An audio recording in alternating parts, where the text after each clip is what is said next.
All right, thanks for joining me here again in the next video of this course. And so now in this video here, I'll be showing you how to create that portfolio statistics table that I briefly showed you in the last video, and also how to actually calculate those portfolio level statistics.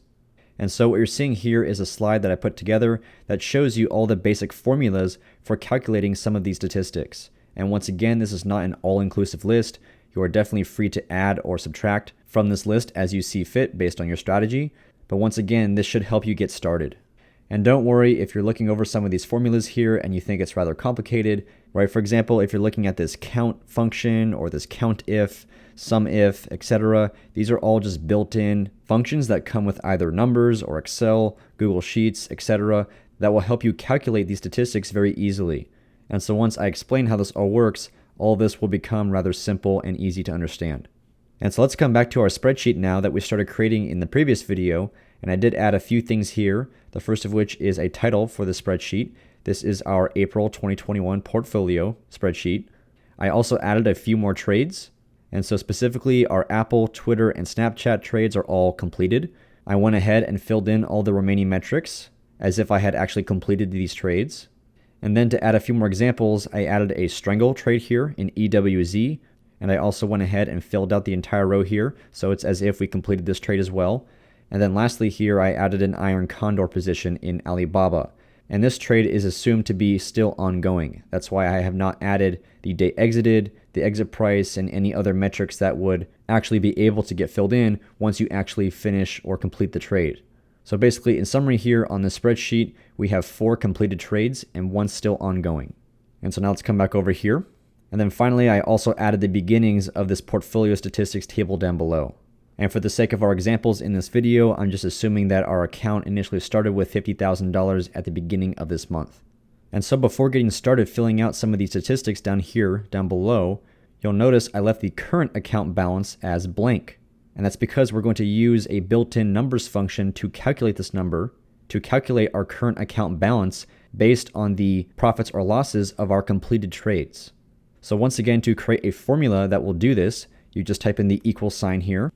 And so now the built-in function that we're going to use to add up the profits and losses for our completed trades is just going to be the sum function, which should hopefully be pretty self-explanatory. We're just going to sum up all the profits and losses so far. So once I've done that, I'm just going to scroll over here and go to our profit or loss column and just click on the column header, this L right here. This is column L. Click on that. And that will highlight the entire column. And so now this function, once I type in the closing parenthesis there, is now just going to add up everything that's in this column. So it's going to take 197, add 48, plus 176, minus 155. Right, as an example, I'm assuming this EWZ strangle trade here was actually a losing trade. We lost $155 on this one here. And then I just press enter and scroll over here. And so this is actually our current profit or loss for the month so far. And so the last step here is to add this number to our starting month balance. So I can just double click in this box here. And that once again brings up the formula. And so now I just type in the plus symbol. And then I just click on our starting month balance and then press enter. So now that formula that we just created takes our start month balance and then it adds to that the sum of all of our profits and losses so far for our completed trades. And so now this means once we add more trades and once we complete more of those trades, for example, once this Baba Iron Condor closes, either for a profit or a loss, of course that number will get reflected in this box right here under the P&L column, and then that will automatically update our current account balance. So for example, if we ended up making $100 on this Baba Iron Condor, so once that $100 profit gets added into the P&L box for this column, it will automatically get added to our current account balance. So this number would go from 50,267 to 50,367. So in a sense, we're basically trying to create an automated spreadsheet so that you as the trader have to do as little work as possible when updating your spreadsheet. And so now let's come back over to our PowerPoint here and take a look at the first statistic that I have shown on the slide. So this is the average risk per trade. So what this means here is how much capital in percentage terms are we on average allocating for each one of our trades. And actually, in order to calculate the statistics, we're going to have to add a new column to our spreadsheet here. So let's scroll over a bit. right? Because at the moment, we have our capital requirement tracked for each trade, but how much capital is this in percentage terms compared to our entire portfolio, our total capital? So what I can do is just right click on the column header here and go to add column after. And boom, that just adds a whole new column. And this metric is going to be called risk. And all this is going to do is simply convert our capital requirement as a percentage of our total capital. So once again, I can create a very simple formula here. So I'll type in the equal sign, and then I just click on our capital requirement, divided by, and then come over here, click on our current account balance, and then press enter. And let's come back over here. And so right now, the numbers program is assuming this is supposed to be a currency, but obviously it's supposed to be a percentage. So let's highlight this column here and go to format. And then once again, under data format, we'll go to percentage. And so now it's showing quite a few decimals. So let's make this a bit cleaner here. So I'll come back over here, and under decimals, I'll just increase this to 2. So now it shows only 2 decimals. So essentially this $3,000 in total capital is just under 6% of our total capital. And so once again, I can just click here and drag this down. Boom, there you go. And I can also just click on one cell and go to copy. And then for these 2 cells right here, I can now just click paste. And once again, that'll apply the same formula to these 2 rows as well. So now that we know how much risk in percentage terms we are taking on for each one of our trades, that means the average risk we are taking per trade is simply the average of all these numbers. So let's come back over here to our table and scroll down a bit here. And so in our first box, I'll call this the average risk per trade. And if we come back to our PowerPoint slide here, the formula for this is simply using the average function, right? This is a built-in function that comes with numbers and Excel, Google Sheets, basically any spreadsheeting program. And we just want to take the average of our risk column. So let's come back over here, and in this box, we'll type in the equal sign, and we're going to use the average function, which in numbers, the name of this function is actually the full word average spelled out. So I'll just click right here, and then we'll scroll up over here and go to our risk column, highlight the entire column, and then press enter. Boom, there we go. And then we'll format this box here as a percentage. So under data format, click here and go to percentage. And then also change the decimals to 2. And there you go. So our average risk per trade amongst the trades we have on so far is just over 3%, which is very good. I, for example, like to keep my average risk per trade between 1 and 2%, but anything under 5% I would say is totally acceptable. And let me also add some formatting to this column here. There we go. And so now coming back to our PowerPoint slide, let's look at the next statistic. And the next one here is the total realized profit or loss for our completed trades so far during this month. And this is something we already calculated as part of the current account balance at the beginning of this video. And so the formula for this is simply using the sum function and just summing up the realized P&L column. So again, let's come back to our spreadsheet. And in this box here, I'll just type in realized P&L. And actually, I'll call it total realized P&L for the entire portfolio. And then in the box next to it, type in the equal sign, use the sum function again, and we'll come back over here and highlight the profit or loss column, press enter, and there we go. Once again, our current total realized profit or loss for this month is $267. Let's come back to the PowerPoint. The next one is total trades. And for me at least, the way I track this is my total completed trades. The trades that I have, which are still ongoing, I would not include in this metric yet. But once I close that trade for either a profit or a loss, then it would become included in this metric. But of course, if you want to count all your trades, the ones that are still ongoing and the ones that have already been completed, if you want to do it that way, that's totally fine too. So let's come back. And the next statistic is going to be total trades. And so now we're going to use the count function. And this is simply going to count up the rows that have an actual value in the row. And so once again, because I track my total trades based on the trades I have completed, that's why I choose to count my profit or loss column, right? Because until I actually complete the trade, this box is going to remain empty, and therefore it will not get included in this count function. So close that parenthesis, press enter, And there you go. I have 4 completed trades. I have 5 total, 1 still ongoing, but in terms of completed trades, I only have 4. But like I said, if you want to do this a different way, that's totally fine. And so next up, our total winning trades. So of course, this is going to be the number of trades that we've completed where the realized profit or loss is greater than 0, where we actually made some money. And so for this one, we're going to use the COUNTIF function. So coming back, the next metric is total wins. And now we're going to use the COUNTIF function.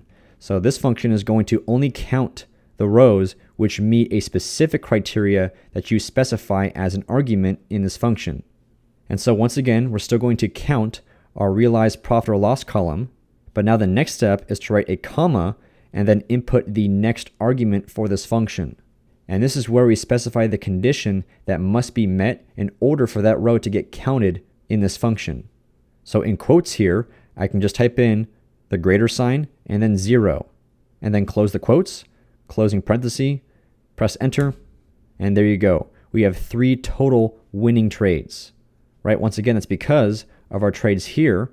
And if I double click on the cell again, only 3 of those trades had a realized P&L in the M column that was greater than 0. And then because our EWZ strangle was a losing trade and the profit or loss was less than 0, it obviously failed to meet this condition, and that's why it was not included in this COUNTIF function. So I hope that makes sense. And so the next metric is our total losses. And so this is going to use a very similar formula to our total wins metric. So what I'm going to do is simply copy the formula from the total wins metric and just paste it here into our total losses. And then I'll double click on the cell. And now I can just change the condition that's used in this COUNTIF function. And so for our total losses, the condition that we want to get met is if the realized P&L is less than or equal to 0. I consider a trade that made exactly $0.00 still a losing trade.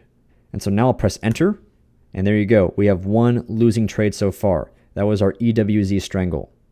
And so now let's come back to our PowerPoint. The next one is our win rate. And this is simply the result of taking our total wins and dividing it by our total trades. And let me actually edit this here to make that more clear.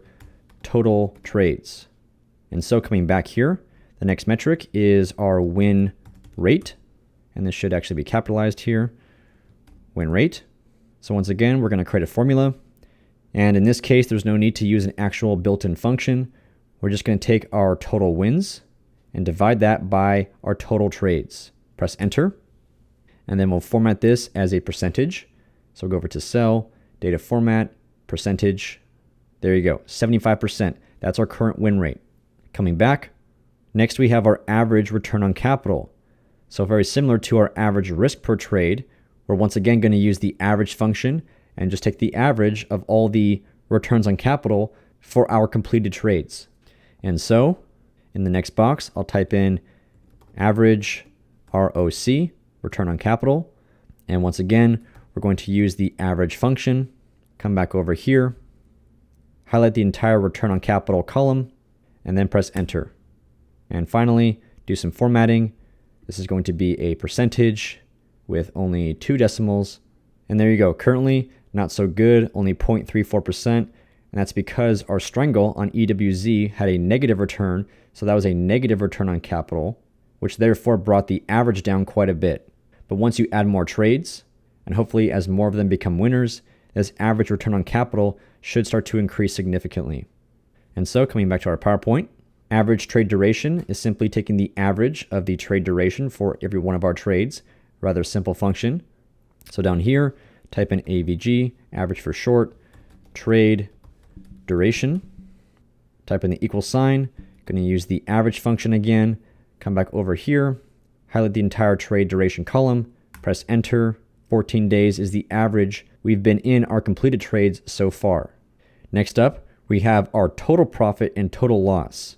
And so these two metrics here basically split up the total realized P&L metric, right? This one just sums everything together and just shows you in the end, did I make money or did I lose money? These two metrics, however, show you how much money did you actually make amongst your profitable trades And then conversely, how much money did you lose amongst your losing trades? And these two metrics are actually going to be used for the ones beneath them in order to ultimately get to the expected P&L per trade, which is a very, very important statistic.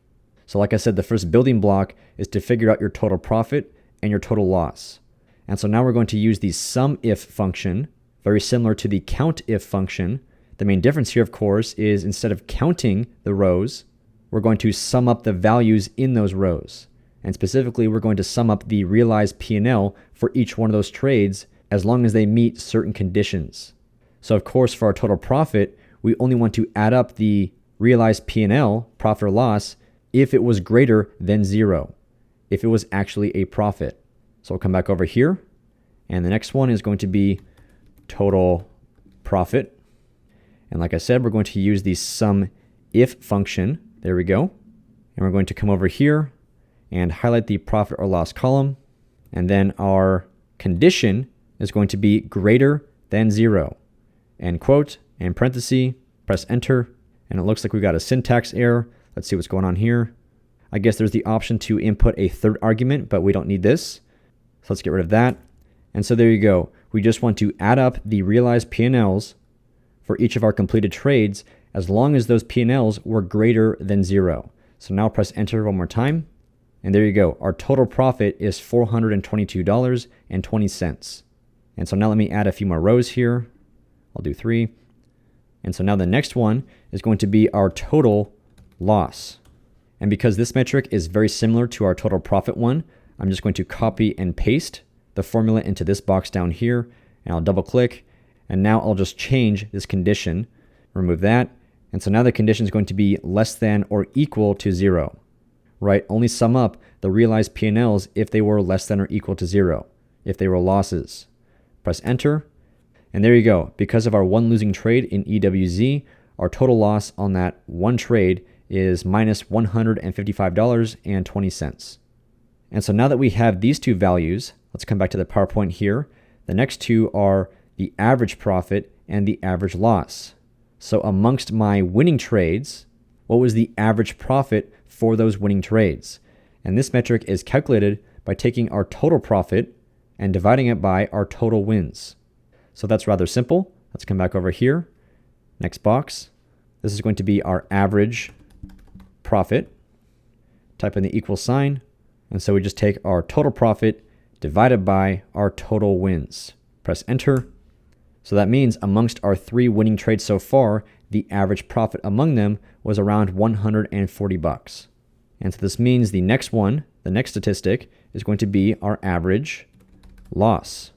And very similar, this is going to be our total loss divided by the total losses, which in this case, because we only have one losing trade so far, it's still going to be the same number, minus $155.20. And let me add one more new row. There we go. And so now the last statistic I'll show you how to calculate here is your expected P&L per trade. And as I mentioned earlier in this course, this is a very important metric because it will show you going forward how much money you expect to make or lose on your trades. And so this will become a lot more clear once we actually calculate the statistic in our spreadsheet. But the formula is going to be taking our average profit, multiplying it by our win rate, and then from the result we get from that multiplication, we subtract from it the product of our average loss multiplied by 1 minus the win rate. So this is definitely a bit more of a complicated equation. It's probably the most complex of all the ones I have listed here, but hopefully it's not too bad. There's only 4 main components of it.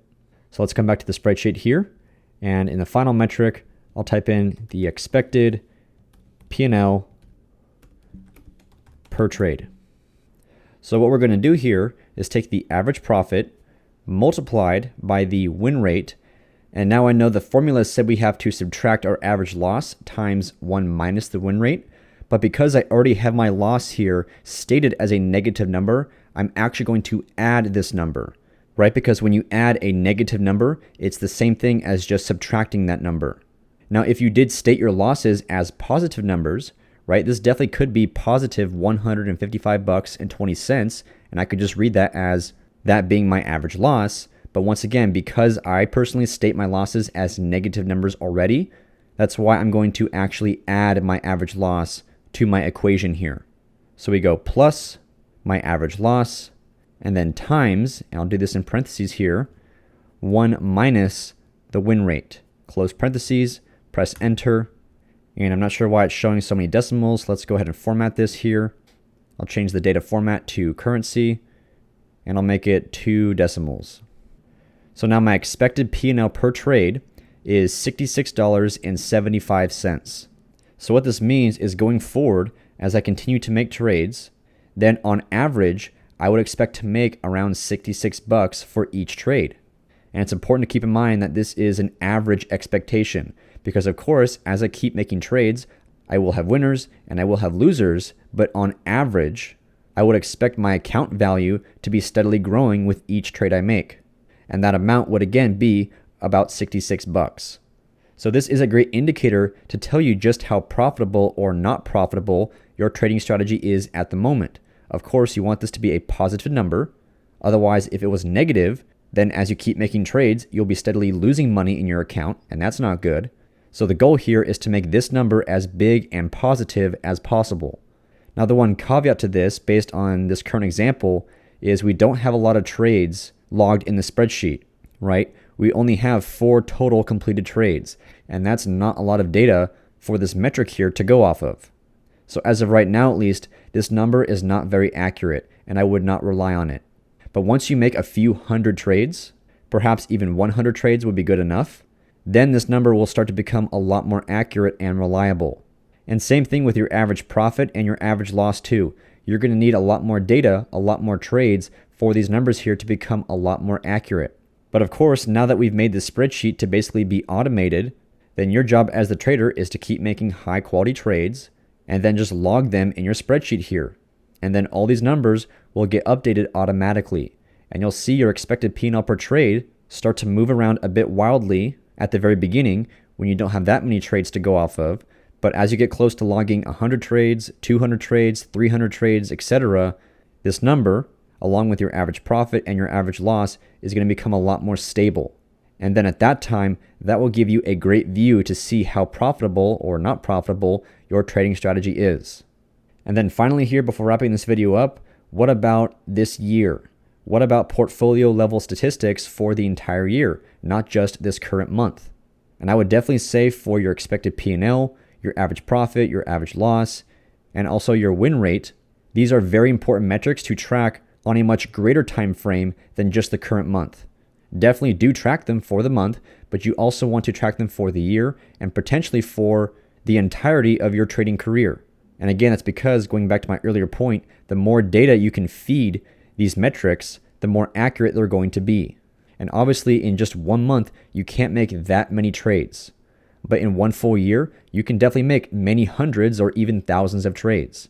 So if you do want to track these same metrics for a 1-year time frame, and I definitely recommend you do, then I would say the simplest way to go about doing that is simply to have a second spreadsheet where instead of it being April 2021 portfolio, it's just your 2021 portfolio.